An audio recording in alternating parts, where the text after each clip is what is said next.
अस्सलाम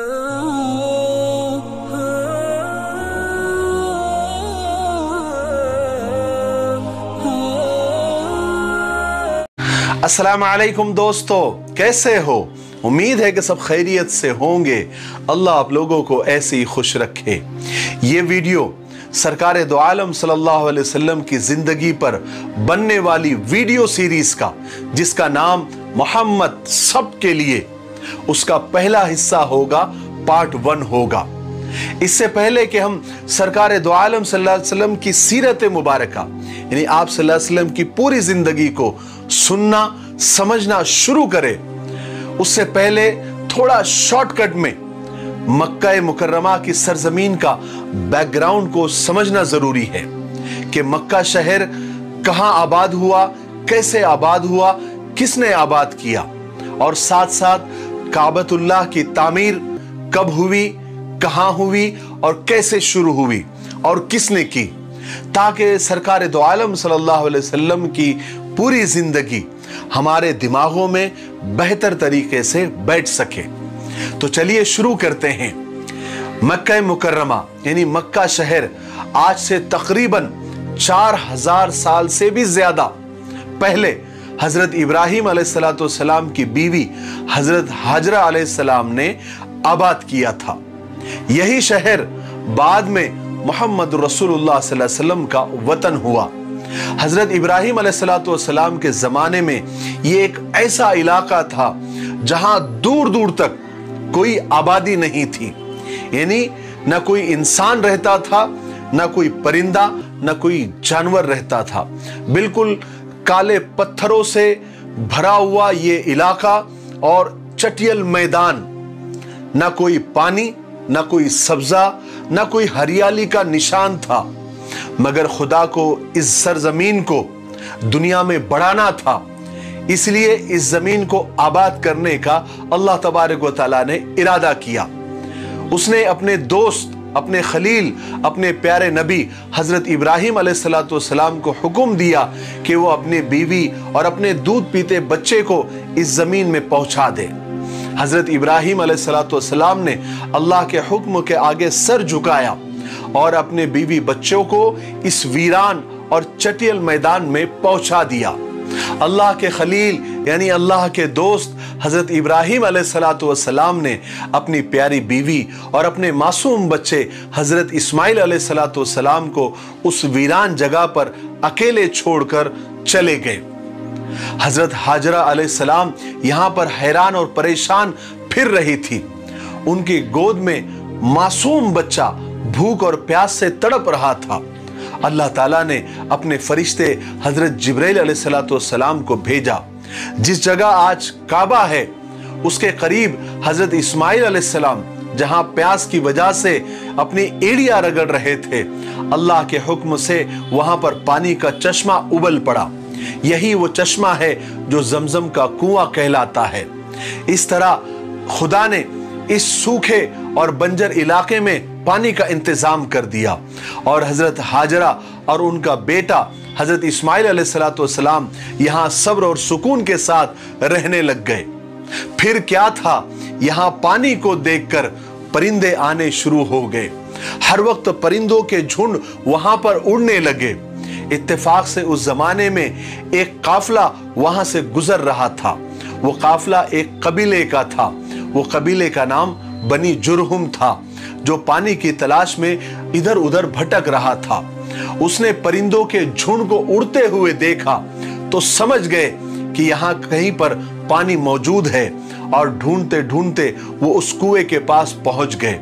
हालांकि ये वाकयात बहुत लंबे हैं, लेकिन यहाँ पर आप सल्लल्लाहु अलैहि वसल्लम की सीरत बताना मकसद है, इसलिए मैं ये सब वाकयात पर शॉर्टकट में और मुख्तसर अंदाज में मैं बोलकर गुजर रहा हूं। उस कबीले वालों ने यहां आकर देखा तो क्या देखते हैं कि एक अकेली औरत अपने मासूम बच्चे को लिए बैठी हुई है। तो उन लोगों ने हजरत हाजरा के पास आकर उनसे यहाँ रहने की और पानी इस्तेमाल करने की इजाजत मांगी। हजरत हाजरा अपनी तन्हाई से घबराती थी। उन्होंने काफिले वालों को वहां रहने की इजाजत दे दी और इस तरह हजरत हाजरा के बाद पहली आबादी कबीले जुरहुम की वहां पर आबाद हुई। उसके बाद आहिस्ता आहिस्ता और भी लोग आकर वहां पर बसने लगे और देखते देखते ये जमीन का टुकड़ा जिसको तिहामा कहते थे एक छोटी सी बस्ती बन गई। हजरत हाजरा अलैहिस्सलाम को यहां रहते हुए पूरे 15 साल बीत गए। उनके बेटे हजरत इस्माइल अलैहिस्सलाम भी पूरे 15 साल के हो गए और एक दिन हजरत हाजरा अलैहिस्सलाम का इंतकाल हो गया, वो इस दुनिया से रुखसत हो गई। हजरत इस्माइल अलैहिस्सलाम ने अपनी माँ को जमजम के कुएं के करीब ही एक जगह दफन कर दिया। हजरत हाजरा अलैहिस्सलाम के इंतकाल के बाद हजरत इब्राहीम अलैहिस्सलाम मुल्क शाम से मक्का आए। अल्लाह तबारक व तआला ने उनको हुक्म दिया कि इस बस्ती में जिसको तिहामा कहते थे वहां पर काबे को तैयार करें जो खुदा का घर कहलाएगा। हजरत इब्राहीम अलैहिस्सलाम ने जब अपने बेटे से जब वो मुलाकात हुई, मिले, तो उनको ये बात बताई कि मुझे अल्लाह ने ये हुक्म दिया है कि मैं यहाँ पर एक घर बनाऊं जहां लोग खुदा की इबादत करें और तुम इस काम में मेरा हाथ बटाना। उसके बाद इब्राहीम अलैहिस्सलाम ने वो जगह बताई जहां पर आज काबा मौजूद है।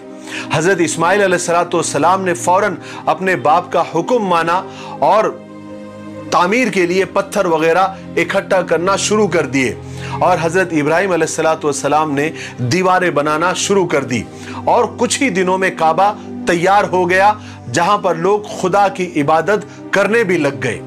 हजरत इब्राहीम अलैहिस्सलाम खुदा के बरगुज़ीदा रसूल थे।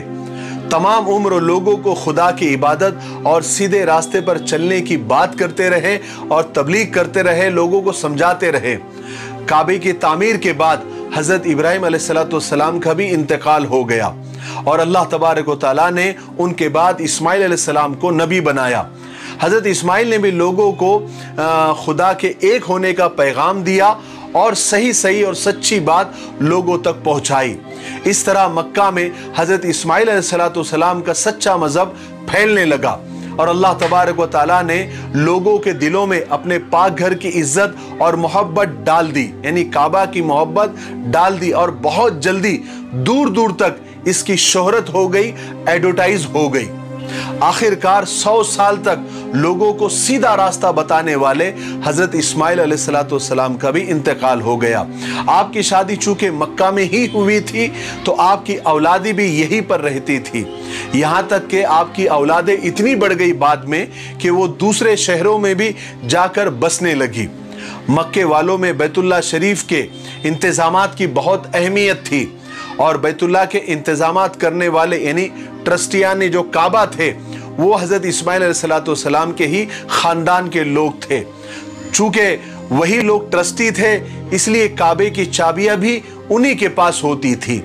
हजरत इस्माइल अलैहिस्सलाम की औलाद में अक्सर लोग खुदा को एक मानते थे और उसी आसमानी दीन पर वो चलते थे जो हजरत इस्माइल अलैहिस्सलाम लेकर आए थे। लेकिन फिर जैसे जैसे वक्त गुजरने लगा दीन में नई नई बातें बढ़ने लगी, यहां तक कि काबे के करीब जो पत्थर पड़े हुए होते थे या काबे को लगे हुए होते थे, लोग काबे की वजह से उन पत्थरों की भी इज्जत करने लगे। आहिस्ता आहिस्ता ये इज्जत इतनी बढ़ी कि लोग उन पत्थरों को अपने साथ रखने लगे और इस्माइल अलैहिस्सलाम की जो औलादी थी, जो उनकी नस्ल थी, वो दूसरे शहरों में भी रहती थी, तो वो लोग वो पत्थर को तबर्रुक समझकर, बरकत की चीज समझकर अपने साथ ले जाने लगे और उन पत्थरों की भी इज्जत करने लगे जितनी वो काबे की और हजर अस्वद की करते थे। फिर आने वाली औलाद तो एडवांस होती है, उन्होंने पत्थरों की इज्जत अपने बाप दादाओं से ज्यादा वो करने लग गए। यहां तक के बात यहां तक बढ़ गई और बिगड़ गई कि काबा को आने के बजाय वो उन्हीं पत्थरों के इर्द गिर्द घूमने लगे, उसका तवाफ करने लगे और ये इज्जत इतनी बढ़ गई एक वक्त में कि अरब वाले उन्हीं पत्थरों को पूजना उन्होंने शुरू कर दिया और उनकी इबादत करने लग गए और पत्थरों को तराश तराश कर अजीब अजीब शक्लें बनाकर उनकी इबादत करने लगे। और इस तरह अरब में बुत परस्ती की यानी बुतों को पूजना उसकी शुरुआत हो गई और लोग हजरत इब्राहीम अलैहिस्सलाम और हजरत इस्माइल अलैहिस्सलाम का दीन तकरीबन भूल ही गए। मगर मक्का में अभी तक कोई बुत नहीं आया था। जिस शख्स ने मक्का में बुत परस्ती की शुरुआत की और बुत परस्ती को फैलाया वो उसका नाम था अम्र बिन लुही। वो अपने जमाने में मक्का का सरदार था।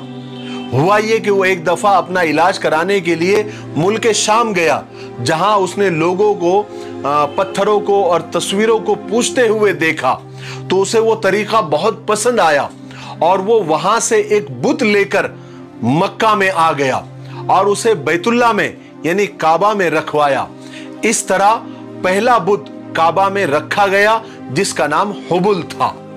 फिर अम्र एक दिन जद्दा गया, वहां से भी वो कुछ बुत उठाकर ले आया और लोगों से कहने लगा कि इनकी इबादत करो। लोग चूंकि हर साल मक्का में हज को आते थे, तो बहुत जल्दी उन बुतों की शोहरत हो गई और लोग उनसे मिन्नतें मांगने लग गए। अरब में चूंकि सैकड़ों कबीले थे, सब ने अपने अलग अलग बुत बना लिए। जो कबीला जितना बड़ा और मशहूर था, उनके बुत उतने ही बड़े और उतने ही मशहूर हो गए। मक्का में सबसे बड़ा और मशहूर कबीला कुरैश का था। उनके बुत का नाम हुबुल और उज़्ज़ा था। और दूसरा जो मशहूर कबीला था वो ताइफ का था, जिसका नाम सकीफ था, कबीले सकीफ, और उनके बुत का नाम लात था। उसके अलावा और भी बहुत सारे बुत थे जिनके नाम आसाफ, नाइला वगैरह ऐसे कुछ थे। इस तरह खुदा का घर बुतों का अड्डा बन गया। इसी तरह बुत परस्ती करते हुए सदियां गुजर गई, लोगों के जहन बदल गए। अब वो खुल्लम खुल्ला बुतों को पूजने लग गए, मगर फिर भी इतनी बुत परस्ती के बावजूद बैतुल्ला की इज्जत, काबे की इज्जत उन लोगों के दिलों में थी, जैसा कि उनके बाप दादाओं के दिलों में थी और उनके जमाने में थी। लोग ऐसे वक्त में भी अपने घरों को काबे से ऊंचा नहीं बनाते थे, उसको बहुत बड़ा गुनाह समझते थे। ये वीडियो अब काफी लंबा हो रहा है, इसलिए आज हम यहीं पर रुक जाते हैं। अब हम दूसरे हिस्से में आपको बताएंगे कि जमजम का कुआं कहां चला गया, उसको किसने बंद कर दिया, कब बंद कर दिया। अब तो लोग भूल भी गए थे कि यहां पर कोई कुआं भी था। वो कैसे मिला, किसने बताया। फिर हाथियों वाला किस्सा, जो अबाबिल वाला किस्सा था, जो कुरान पाक में भी मौजूद है। उसके बाद सरकार दो आलम सल्लल्लाहु अलैहि वसल्लम के पैदा होने से पहले अल्लाह तबारक व तआला ने कैसी निशानियां दुनिया को बताई थी, ये हम दूसरे हिस्से में आपको बताएंगे। तो हमने अल्हम्दुलिल्लाह हिम्मत करके ये सीरीज मोहम्मद सब के लिए शुरू कर दी है। हमने अपने वादे को पूरा करना शुरू कर दिया है। आप भी अपने वादे को पूरा करें और इस वीडियो को कम से कम 5 लोगों को आप जरूर शेयर करें। अगर आप ज्यादा शेयर करते हैं और ज्यादा लोगों तक बात पहुंचती है, तो ये बात आपके लिए बाइसे सवाब होगी और सदक़े जारिया होगा। तब तक के लिए मेरे लिए और पूरी उम्मत के लिए खैर और भलाई की दुआ करते रहें। अस्सलामु अलैकुम व रहमतुल्लाहि व बरकातुहू।